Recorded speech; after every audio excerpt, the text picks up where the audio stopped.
थोड़ी देर बाद सड़क पर दूर से गाड़ी के इंजन की धीमी धीमी आवाज़ सुनाई दी और कबीर खान बोला, शेर खान आ रहा है। अरसलान और लीडर जीप में बैठे सड़क पर नजरें जमाए हुए थे। इस सड़क पर बिजली का कोई खंभा नहीं था। रात की तारीकी में सड़क पर दूर से इन्हें गाड़ी आती दिखाई दी। गाड़ी के इंजन की आवाज़ भी करीब होती जा रही थी। कबीर खान बोला, सर ये मेरी गाड़ी की आवाज़ है। दूसरे लम्हे शेर खान की गाड़ी अंधेरे में से निकलकर इनकी जीप के पास आकर खड़ी हो गई। शेर खान गाड़ी से जल्दी से बाहर निकल आए। अरसलान, लीडर और कबीर खान भी जीप में से निकलकर इनके पास आ गए। काम हो गया? लीडर ने जल्दी से पूछा। शेर खान ने कहा, सब ठीक हो गया सर। धमाका खेज मवाद वाला ब्रीफकेस सुरेश पांडे के पास है और इसका ब्रीफकेस पिछली सीट के नीचे पड़ा है। लीडर ने इस वक्त पिछली सीट को ऊपर उठाकर नीचे देखा। सीट के अंदर ब्रीफकेस पड़ा था। लीडर ने ब्रीफकेस निकालकर इसे गौर से देखा और कबीर खान से कहा, इसे खोलो। इसकी वजह यह थी कि हर ब्रीफकेस की चाबी अलग अलग होती है और इस ब्रीफकेस की चाबी सुरेश पांडे अपने साथ ही ले गया था। कबीर खान ताला खोलने का माहिर था और वो एक खास औजार इस मकसद के लिए साथ लेकर आया था। इसने इसी वक्त ब्रीफकेस को खोल दिया। अरसलान और लीडर टैक्सी के अंदर बैठ गए थे। कबीर खान और शेर खान टैक्सी के बाहर खड़े थे। लीडर ने छोटी टॉर्च की रोशनी में ब्रीफकेस में रखे कागजात उल्टना पलटना शुरू किया तो इसे एक बादामी रंग का लिफाफा नजर आया। इसने लिफाफे को खोला तो इसमें से कंप्यूटर की एक डिस्क निकली जो एक और लिफाफे में बंद करके रखी गई थी। लीडर ने डिस्क के दरमियान में लिखे हुए कोड नंबरों को गौर से देखा तो इसका चेहरा खुशी से चमकने लगा। शेर खान, यही वो मास्टर कॉपी की डिस्क है जिसकी हमें जरूरत थी। लीडर ने डिस्क को लिफाफे में डाला और लिफाफा बंद करके अपने कोट के अंदर की जेब में संभाल कर रख लिया और कबीर खान से कहा, कबीर खान तुम टैक्सी लेकर फौरन वापस चले जाओ। कबीर खान इसी वक्त टैक्सी में बैठा और इसे स्टार्ट करके वहां से निकल गया। लीडर, अरसलान और शेर खान जीप में आकर बैठ गए। लीडर खुद ड्राइविंग सीट पर बैठा था। अरसलान और शेर खान इसके साथ वाली एक ही कुशादा सीट पर बैठ गए। लीडर ने जीप स्टार्ट कर दी और इसे वहां से आगे निकाल कर जहाँ खेत शुरू हो जाते थे वहां लाकर एक घने दरख्त की ओट में खड़ी कर दी। जीप की बत्तियां बुझी हुई थी। जीप का रुख खेतों की तरफ था जहां से 1.5-2 फर्लांग के फासले पर एयरपोर्ट का रनवे आकर खत्म हो जाता है और जहाज काफी पीछे से टेक ऑफ कर जाते हैं।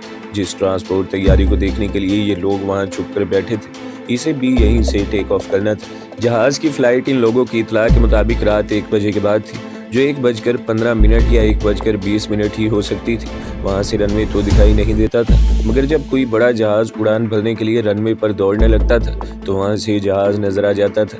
लेकिन ये रात का वक्त था। रात के वक्त इन्हें सिर्फ जहाज की रोशनी ही दिखाई दे सकती थी। दूर से रनवे के दोनों जानिब जलती रोशनियां सितारों की तरह झिलमिलाती दिखाई दे रही थी। इनमें से कोई भी बात नहीं कर रहा था। सब पर एक अजीब सी कैफियत आ रही थी। वो बार बार अपनी अपनी घड़ियां देख लेते थे।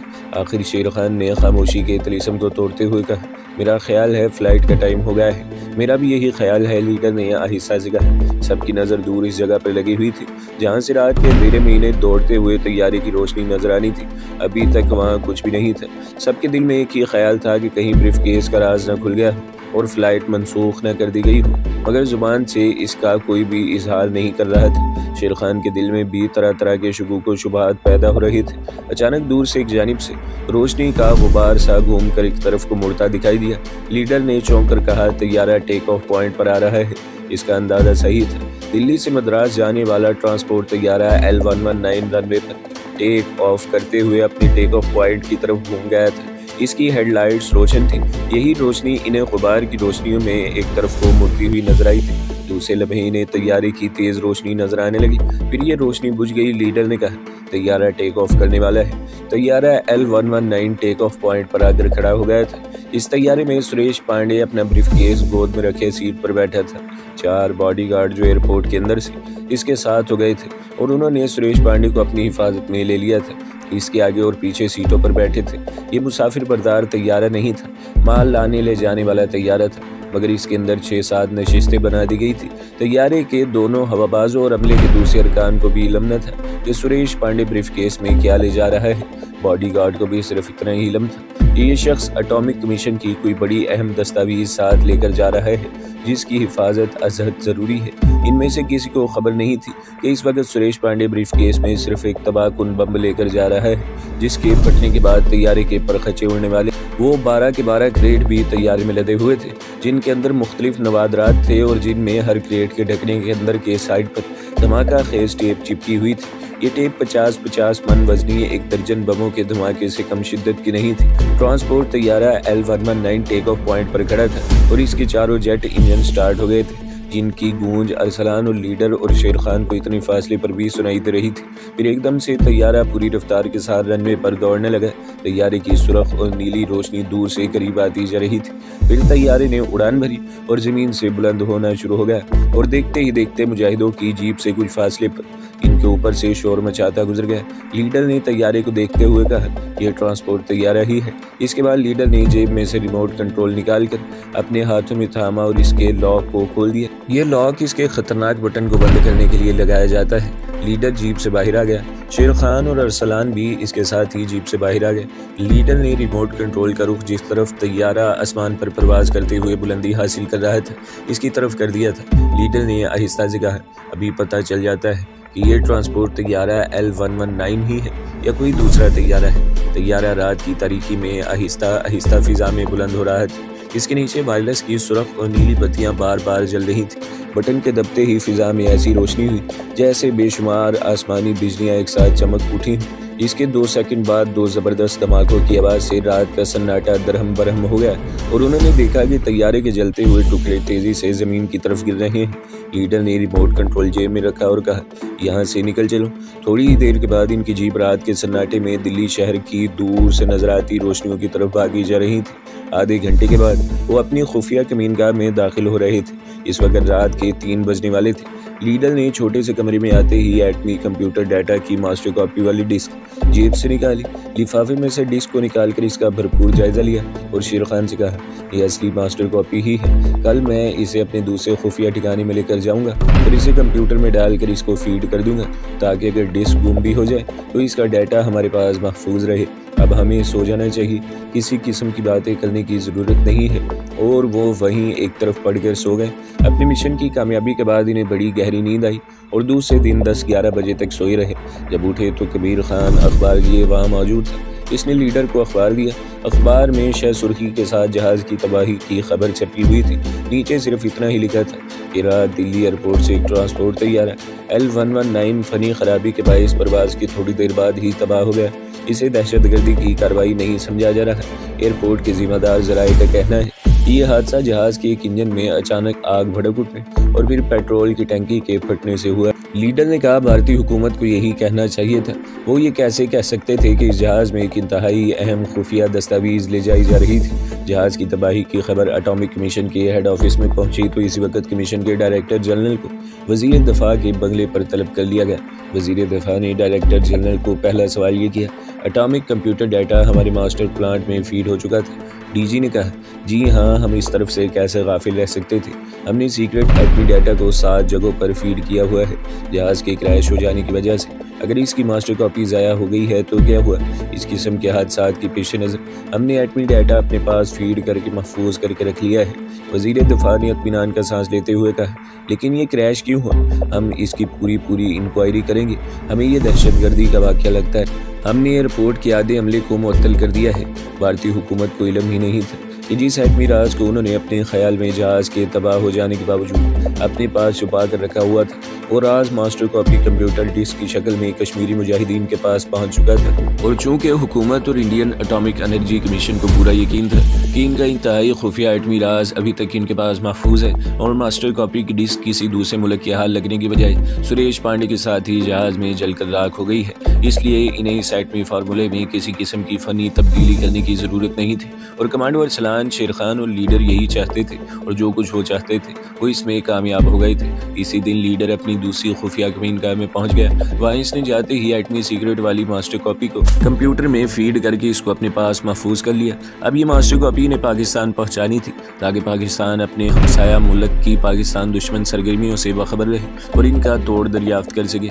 भारत के पाकिस्तान दुश्मन जारहाना अज़ाइम के खिलाफ ये इक़दामात इंतहाई ज़रूरी थे और पाकिस्तान के दफा का तकाजा भी यही था। इसी रात लीडर ने खसूसी मीटिंग की जिसमें फैसला किया गया कि एटमी राज की कंप्यूटर मास्टर कॉपी कमांडो शेर खान लेकर पाकिस्तान जाएगा।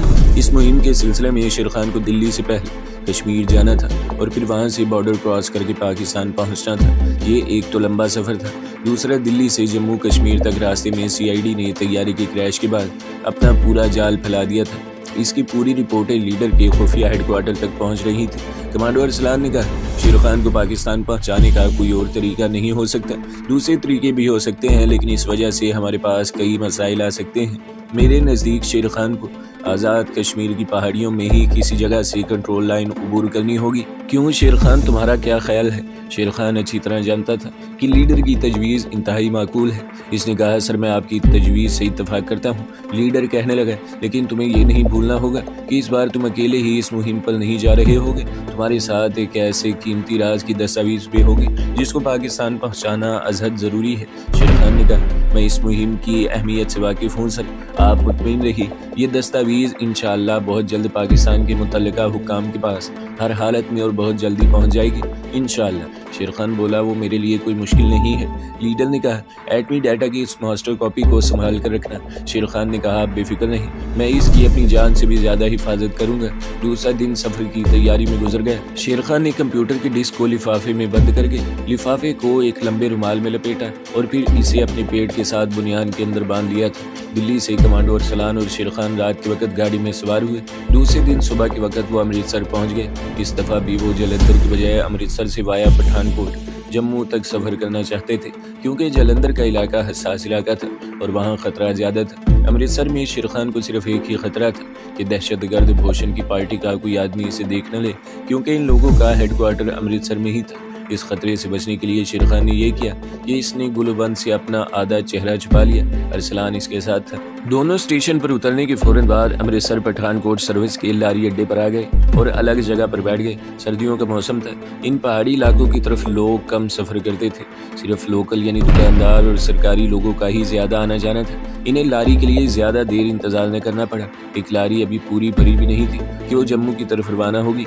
अरसलान और शेर खान अलग अलग सीटों पर लारी में बैठे थे। वो किसी किस्म का असला वगैरह साथ लेकर नहीं जा रहे थे। असला लेकर जम्मू पठानकोट के इलाके में सफ़र करना इनके लिए ख़तरे का बाइस बन सकता था। वो खैरियत से जम्मू पहुंच गए। जम्मू से उन्होंने एक दूसरी लारी पकड़ी जिसने इन्हें श्रीनगर पहुंचा दिया। रास्ते में मामूली सी एक जगह चेकिंग हुई, लेकिन खैरियत ही रही।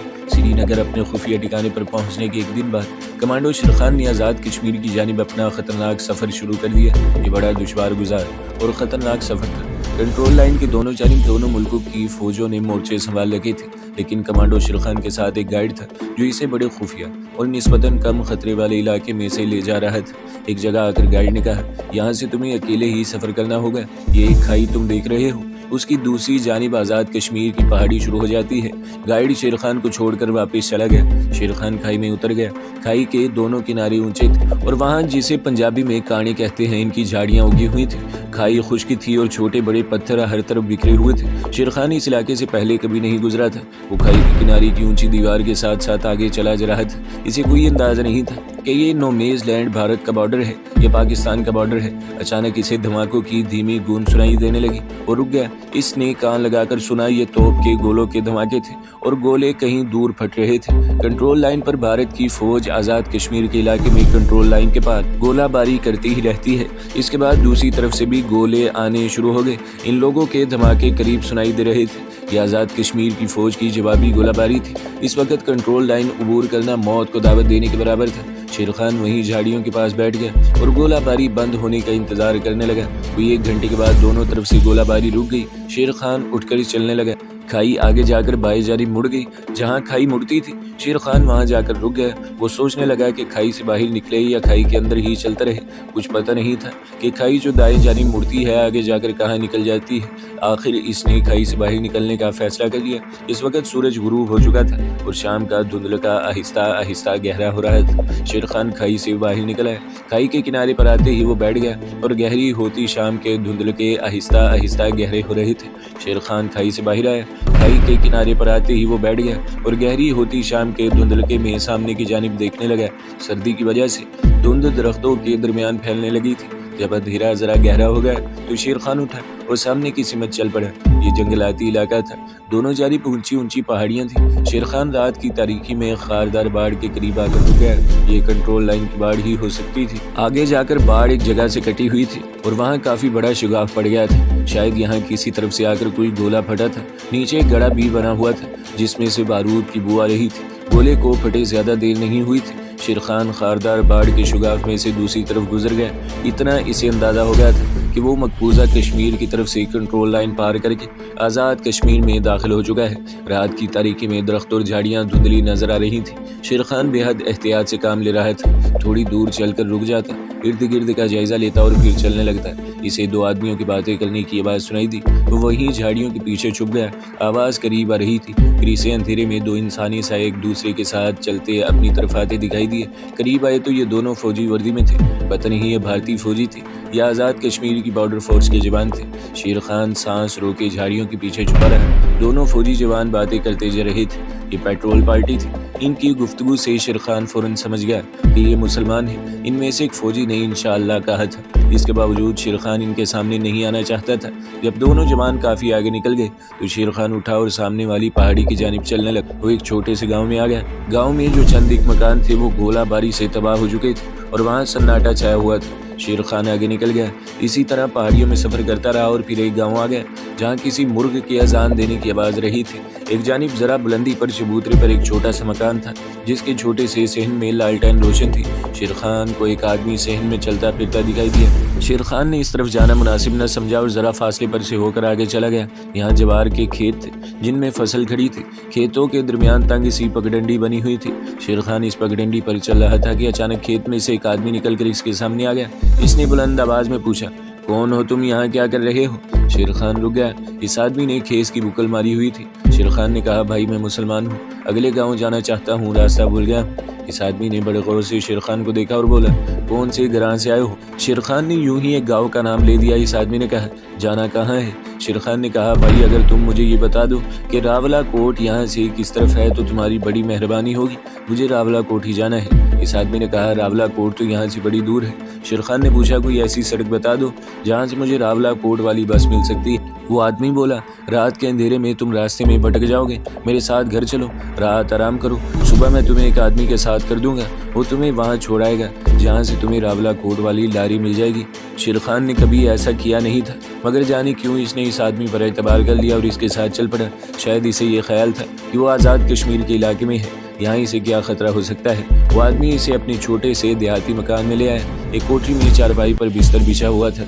इस आदमी ने कहा, मेरा नाम जहांगीर है, मैं काश्तकार हूँ, तुम आराम करो, मैं सुबह आऊँगा। और वो चला गया। शेर खान ने कोठरी का दरवाज़ा बंद कर दिया और बिस्तर पर लिहाफ फोड़ कर लेट गया। दूर अंदेशी का तकाजा यही था कि इसे आराम से लिहाफ फोड़ कर नहीं लेटना चाहिए था। इसे इस आदमी का पीछा करना चाहिए था कि वो कहाँ जाता है, मगर शेर खान पर गफलत गालिब आ चुकी थी। हालांकि ऐसी गलती इसने अपनी सारी कमांडो लाइन में कभी नहीं की थी। वो लिहाफ फोड़े चारपाई पर लेटा हुआ था, मगर इसे नींद नहीं आ रही थी। अब इसे अपनी गलती का एहसास होने लगा कि खुदा जाने ये आदमी कौन था। इसे इस पर भरोसा नहीं करना चाहिए था, लेकिन शेर खान इसके बावजूद गर्म बिस्तर में ही पड़ा रहा। कुछ देर के बाद इसकी छठी हिस्स ने इसे खबरदार किया कि खतरा नजदीक आ रहा है। शेर खान जल्दी से लिहाफ परे फेंक कर उठ खड़ा हुआ। जैसे ही वो दरवाजे की तरफ बढ़ा, इसे बाहर आदमियों के बातें करने और कदमों की आवाज़ सुनाई दी। शेर खान ने जल्दी से दरवाज़ा खोलकर बाहर देखा। जैसे ही इसने दरवाज़ा खोला, इस पर ताकतवर टॉर्च की रोशनी पड़ी और साथ ही किसी ने रोबदार आवाज़ में कहा, खबरदार हरकत न करना वरना गोली से उड़ा देंगे। टॉर्च की रोशनी इसके चेहरे पर से नीचे होगी। इसकी हल्की रोशनी में शेर खान ने 3 फौजी जवानों को देखा जिनके हाथों में स्टेन गन्ने थी और गन्नों का रुख शेर खान की तरफ था। इनके आगे एक और फौजी जवान था जिसने एक हाथ में पिस्तौल और दूसरे हाथ में टॉर्च पकड़ी हुई थी। तीनों फौजी वहीं पोजीशन में खड़े रहे। चौथा जवान शेर खान के करीब आ गया। इसने पूछा, कौन हो तुम? इतने में एक तरफ से वही आदमी नमूदार हुआ जिसने अपना नाम जहांगीर बताया था और जो शेर खान को कोठरी में लेकर आया था। वो कहने लगा, साहब ये भारत का जासूस है, ये हिंदू है मगर अपने आप को मुसलमान बता रहा है। फौजी जवान ने दूसरे फौजियों से कहा, इसे ले चलो। तीनों फौजी शेर खान की तरफ बढ़े। एक ने शेर खान की आंखों पर पट्टी बांधी और दूसरे फौजियों ने शेर खान के बाजू पीछे करके रस्सी से जकड़ दिए और इसे बाजू से पकड़कर एक तरफ चल पड़े। चूंकि शेर खान को यकीन हो चुका था कि वो आज़ाद कश्मीर के इलाके में है और ये आज़ाद कश्मीर की रेजिमेंट के जवान है, इसलिए इसने किसी किस्म की मुज़ाहमत नहीं की थी। फौजी जवान शेर खान को कुछ फासले पर एक ज़मीन दोज मोर्चे में ले आए। यहाँ आकर इसकी आंखों की पट्टी खोल दी गई। वहाँ एक लालटेन रोशन थी। जो फौजी नौजवान था, इसकी वर्दी पर एक फूल लगा हुआ था। ये लेफ्टिनेंट था। इसने शेर खान से पूछा, तुम्हारा नाम क्या है? शेर खान ने कहा, अब्दुलसलाम। तुम झूठ बोलते हो। नौजवान अफसर ने कहा, तुम हिंदू हो और यहाँ जासूसी करने आए हो। फिर इसने एक फौजी हवालदार को हुक्म दिया, हवालदार करीमदाद, इसकी तलाशी लो। तो दोस्तों, अगली किस्त सुनने के लिए हमारे चैनल को सब्सक्राइब करें, वीडियो को लाइक करें और बेल के आइकन पर भी क्लिक कर दें ताकि हर जो आने वाली वीडियोज़ हैं वो आपको सबसे पहले मिलती रहें।